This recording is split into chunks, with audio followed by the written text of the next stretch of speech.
God, are you crying? No, it's just raining. First off, before we start, do you need to know who I am? No. It doesn't matter.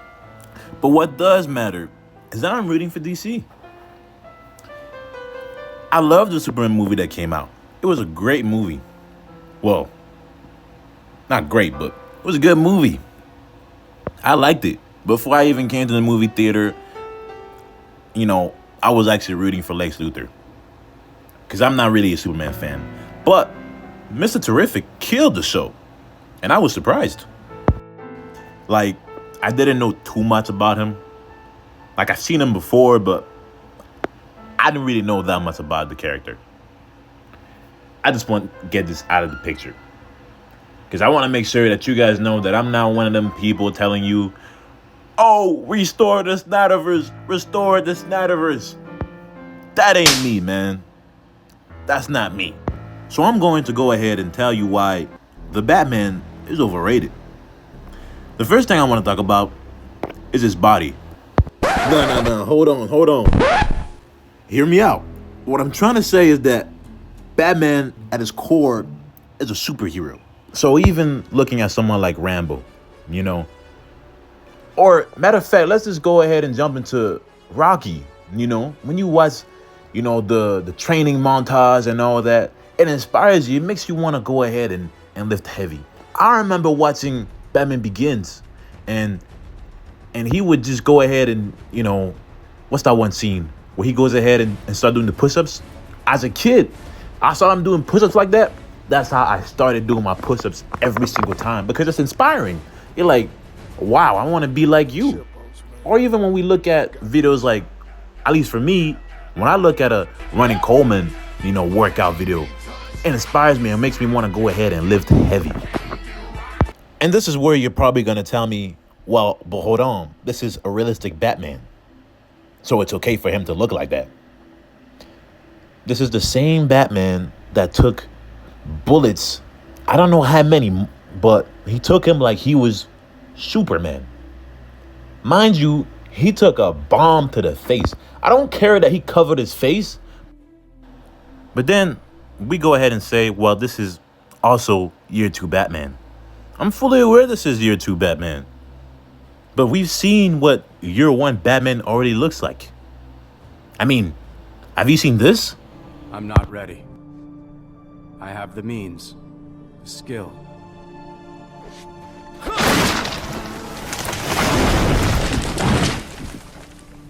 But something's missing. And agility.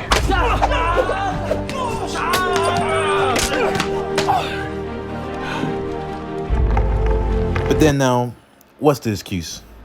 Well, he's built like that because it's easier to move. Because if you're too big, well then,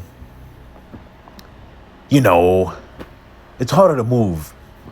Guys, he could barely fight in the movie. Like, he wasn't all that impressive. Like, he didn't have that many moves. And the guys that he's fighting, they're just regular people. And mind you, this is year 2 Batman. Now, when I go ahead and watch Batman year 1, he's fighting like this.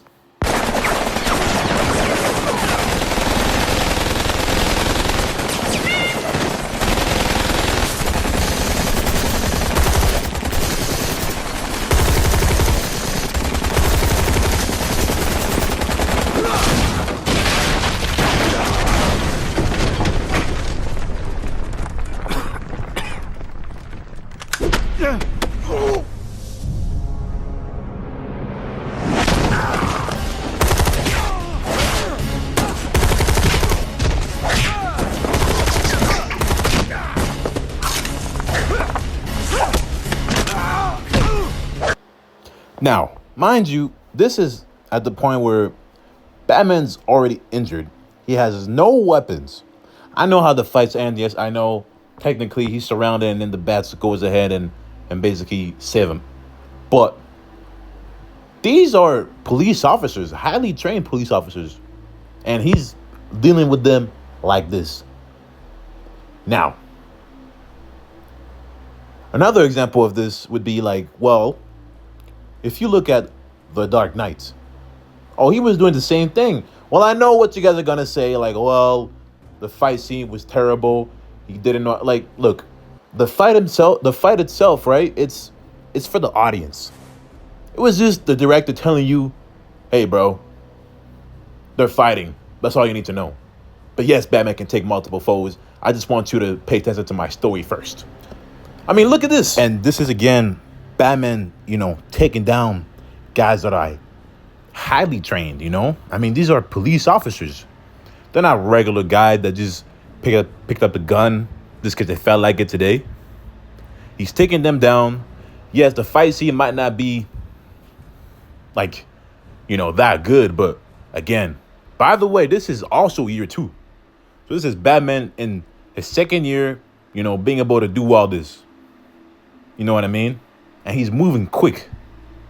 He's moving quick. He can take. Again, the point that I'm trying to make over here is the idea that it's okay for Batman to be skinny. It doesn't make sense. I mean, we already went over the fact that, look, it can be because it's a realistic Batman.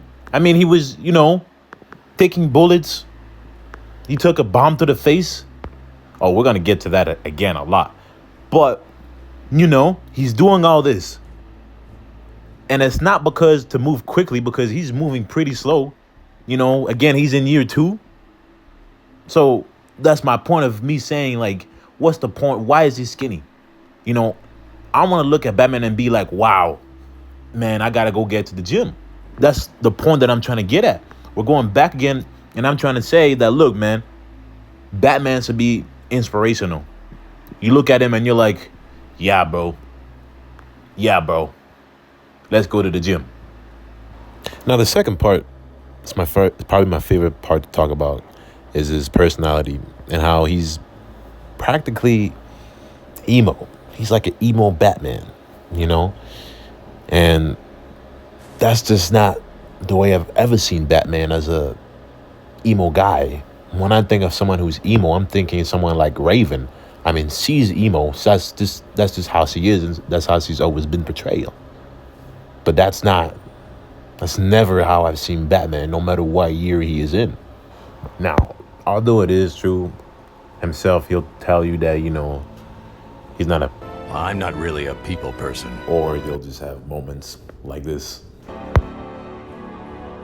Don't take it personally, Sean. He doesn't trust anyone. Now, Batman has always been dark, but he never lets the darkness control him. It's always been him controlling the darkness. It's actually what drives him into become Batman. It's always been about him making sure that nobody faces the pain that he went through. But never will you see him let the pain control him to the point where he does not care what happens to him. If I can't change things here, if I can't have an effect, I don't care what happens to me. That's all I'm afraid of. Alfred, stop. He's so isolated, but not because of some strategy or bigger plan. It's just because he's just broken. And then he'll just hit you with a line like, I am the shadows. They think I'm hiding in the shadows. But I am the shadows. Like, I don't know about you, but that just sounds so depressing. He's not even using pain, to make him stronger or anything. He's just down, man. Just everything about the character is just very depressing.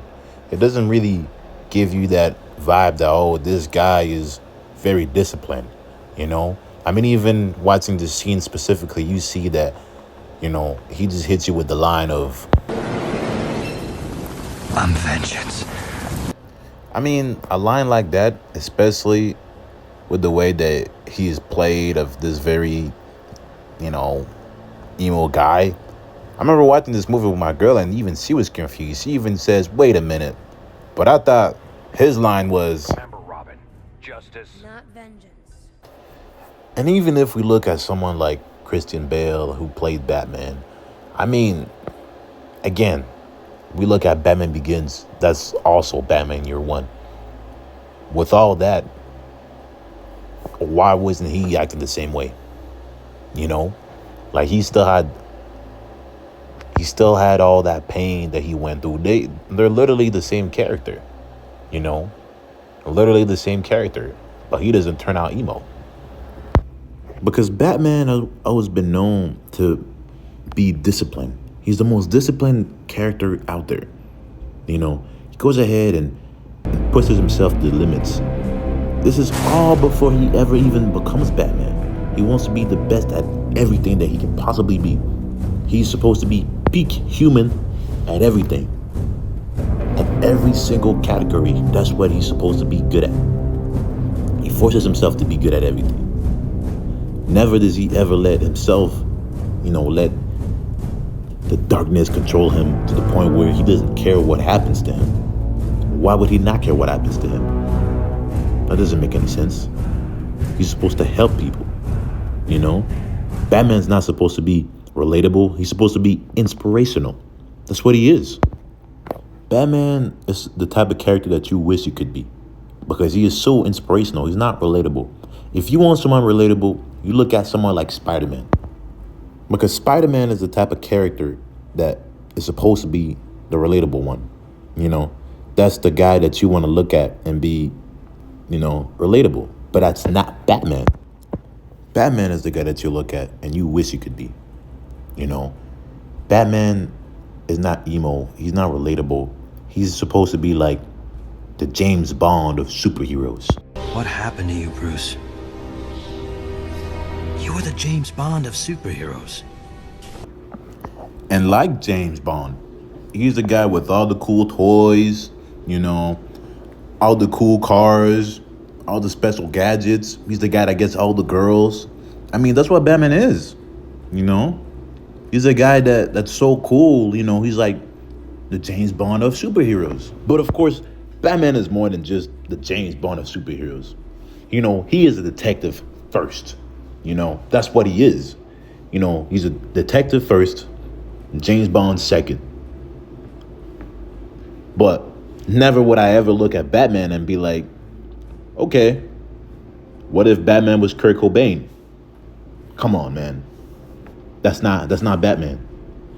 That's not Batman. Batman that's not who he is. Now, since we're still on the topic about his personality, one thing I want to add to that is that he sees the world black and white. And one big example that I want to show is, like I said, we're going to get back to that, is specifically this scene right here where, he's he lets the guy blow up. He lets the DA blow up. Now, the problem with this is before the DA has the bomb on his neck, Riddler already brutally killed the mayor with a carpet tool where he leaves a letter that says, "No more lies."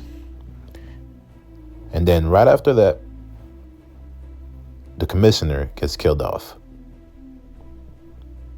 So then, with that in mind, there is no reason for Batman to answer the phone and believe that, yes, if the DA was to answer every single question, then, yeah, potentially, the DA might survive.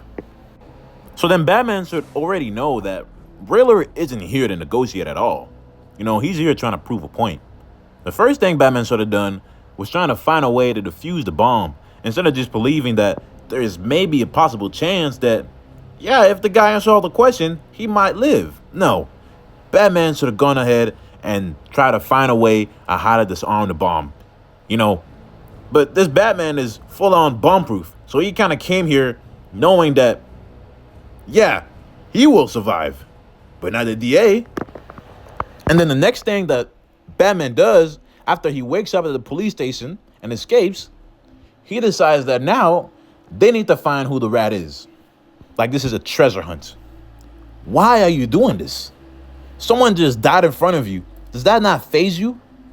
You see, when I say that he sees the world black and white, it's so bad that it jeopardizes everything. He lets someone die in front of him and it doesn't even bother him because the DA was corrupted anyways. So why should I care? This sort of bothered Batman. Batman sort of gone back to the scene and analyze and find out, why did he fail at this? Why did he fail at not saving someone? I don't care that the DA is corrupted. It doesn't matter if he's corrupted or not. It doesn't matter! But the fact that you let someone die, that sort of bothered you. But instead he decides to go ahead and play with the Riddler's game. The Riddler says to him, find the rat, bring him to the light, and you'll find me. Why are you playing with his game? What if he kills more people? We know that the next victim is Bruce Wayne, but we don't know that. Batman doesn't know everybody that might be corrupted. So why are you playing with him? Why, you should have made your next point is to find Riddler so he doesn't go ahead and kill more people. That should have been your priority. You should have went ahead and said, that's enough. Enough is enough. You just let someone die in front of you. It should bother Batman that someone just died. Someone just died right in front of him, and there's nothing he could have done about it. Batman should have been really pissed off at the fact that someone died, another innocent life died. The whole point of him becoming Batman is so that nobody suffers what he went through. I know the Dia doesn't have, a family, but the Mayor had a family, right? The Mayor had a family, and he died. We know this. That's why Batman goes out and reacts to the fact that he looks at the kid and he's like, wow, that's literally me. That's literally me. So it should have bothered Batman. He should have went back and decided that priority right now is to find Riddler. Stop playing with his game. He wants you to find the rat. So why would you let yourself play the game? Why are you playing with the Riddler? He doesn't care about you. And so this is exactly the problem that I'm talking about when I say that he sees the world black and white, because it's so bad, right? He doesn't care if the DA dies. He could care less. He didn't even try to save the guy. And even the fact that he did die, it doesn't bother him. He doesn't even try to, prioritize that. Okay, let's not let more people die, right? I mean, his idea is, yeah, the Penguin might be the rat all along. They go ahead and chase him down, and more people even die again. So you just did all that, all those explosions, all those cars flipping, all of that chasing. No matter how cool that is, I agree, that's pretty cool. It was an awesome scene. But no matter how cool that is, more people just died for you to just chase the wrong guy. And again, when he goes ahead and what's that one scene where he goes and talks to Catwoman and he thinks that, Catwoman has a relationship with Falcone or whatever. He pushes her away because he's like, well, you're corrupted too then. I can't trust you. That's the problem that we have with him. He believes that there's only right and wrong. There's no gray area. And that's the big problem that I'm trying to say about his personality. And when we look back at, saying that, he's emo and he sees the world black and white, that's the big problem. Batman has never been this way. It doesn't matter what year he's in. I'm not asking for perfect Batman, but even if he did fail to save somebody, he would make it. Batman makes mistakes all the time, but it's what he does with the mistake. He tries to fix it. He tries to learn from his mistake. Batman fails multiple times. Every single time he's failed. Even in year one, he fails. Even in Batman Begins, we see him fall and trying to learn. He's failed countless of times, but it's what he does with it. Does he just let it happen? Why are you playing with the Riddler? Why would you do that? The criminals, did you start to pity them? The first time I stole so that I wouldn't starve. Yes, I lost many assumptions about the simple nature of right and wrong. And when I traveled, I learned the fear before a crime and the thrill of success. But I never became one of them. 他不享受他的名字。 Fool, what the hell do I care what your name is? You're a criminal. Tell that to... Now, the next part is about his detective side, right? Because a lot of people would say that, well, this is the first time ever that we get Detective Batman. We never get to see Detective Batman in live action. And this is the part that I'm actually going to break down to you, where that's not true. It's a detective movie, yes, but now in The Dark Knight, which is also taking place in year 2, basically, Batman is doing his job so well, right, that the mob have to go ahead and get a wild card. They have to go ahead and get Joker's help. So then after Joker's killing spree, Batman over here decides to go ahead and investigate a crime scene by Joker. And he finds out that the next victim is the mayor. In order to stop this, Batman goes ahead and finds a bullet, and he decides to reverse engineer to find out who the shooter is going to be. But unfortunately, Joker was steps ahead of Batman. But the matter of fact is, who else would have thought about this? Who else would have thought, of an idea like that, to be able to find the shooter? To me, that's extremely impressive. Who else would have thought of that? Who else would have thought of an idea like that? No cops would have thought of that. That's just enough for me to prove to you of his detective skills, right? No regular cop would have thought that this way to be able to find, the shooter.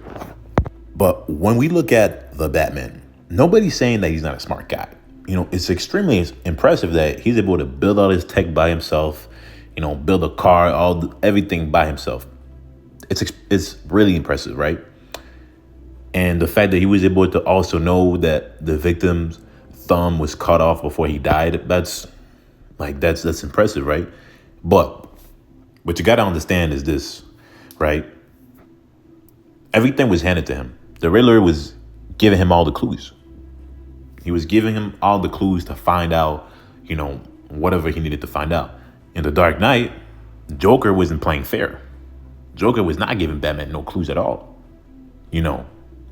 Batman was doing his job so good that they had to go ahead and bring in the mob. There's more than just detective skills. There's more than just fighting, Batman was doing his job so well that they had to go ahead and bring Joker,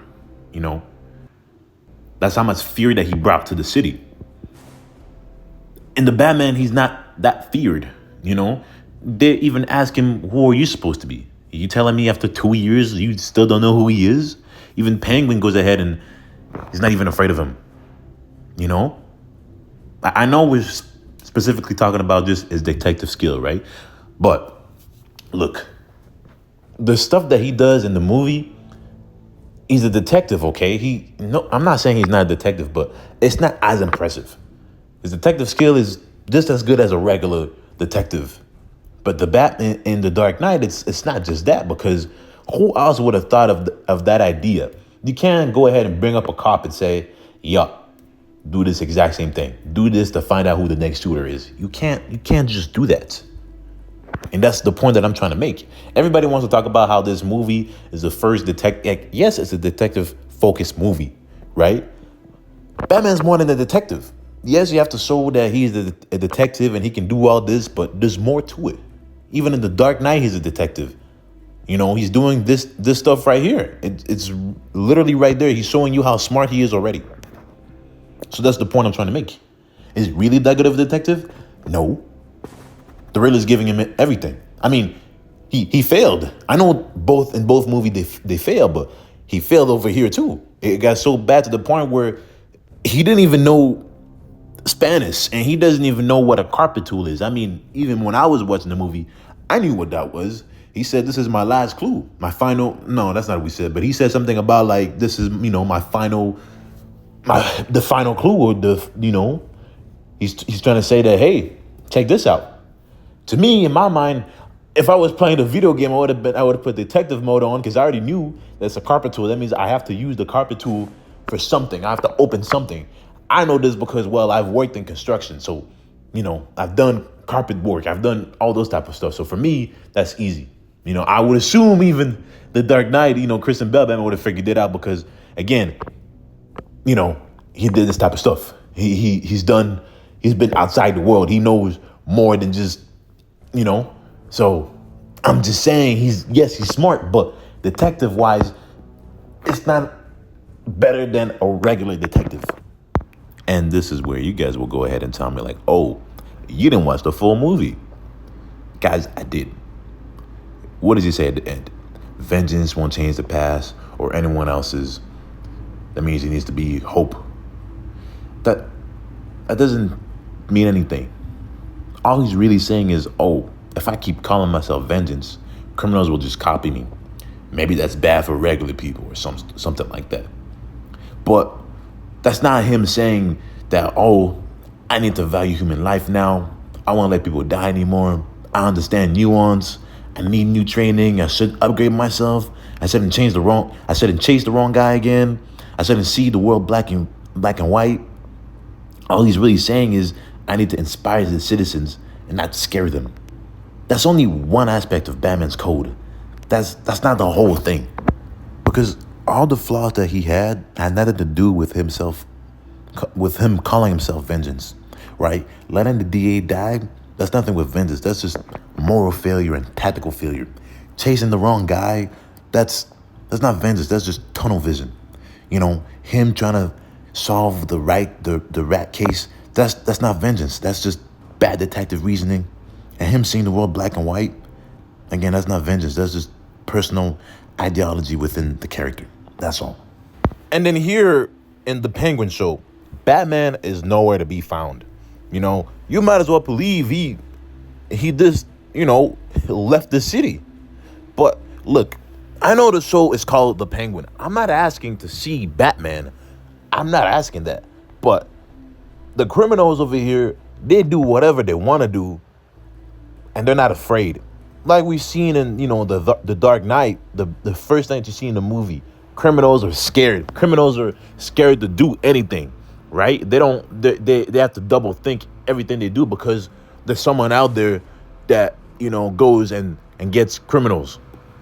But nobody in the Penguin show is afraid, right? Nobody, I don't need to see Batman, but if there's even a mention of him, like, oh, somebody saying, oh, watch out what you do, because Batman is around that area. Nobody's afraid to, make big explosion. There was a whole explosion in the whole show, but nobody is afraid to make no move. They don't fear Batman. His involvement has not improved. That's what I'm talking about. That's the biggest proof. What has he done? It would appear that he just hasn't been around, and it doesn't make sense. Nobody's afraid of him. Again, I'm not asking to see Batman.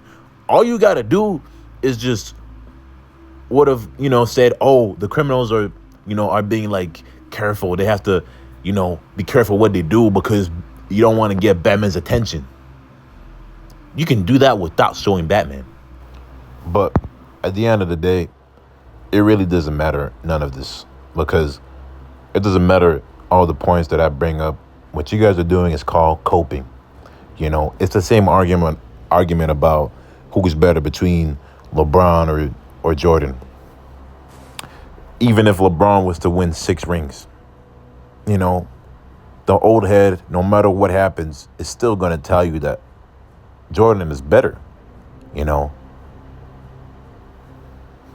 It doesn't matter what happens. You guys are coping. You love the character so much. It doesn't matter what happens. You will still love him and you will still defend him no matter what. I used to be a fan of this movie, but I came to realization that after waiting for a sequel for so long, after watching The Penguin, I came to realization that, wait a minute, this is not comic accurate Batman, actually. I mean, I used to stop watching that one fight scene with Batfleck fighting because that was so cool. I had to literally stop watching that because I knew if I kept watching that, I would love that scene over Robert Pattinson fighting. And it's just that none of this matters because I came to realization. I'm going to prove all the facts just like I did, and nobody's going to say that you're right because you guys like the character so much that you will defend him even if he does something so bad as letting someone blow up. What happened to you, Bruce? You were the James Bond of superheroes.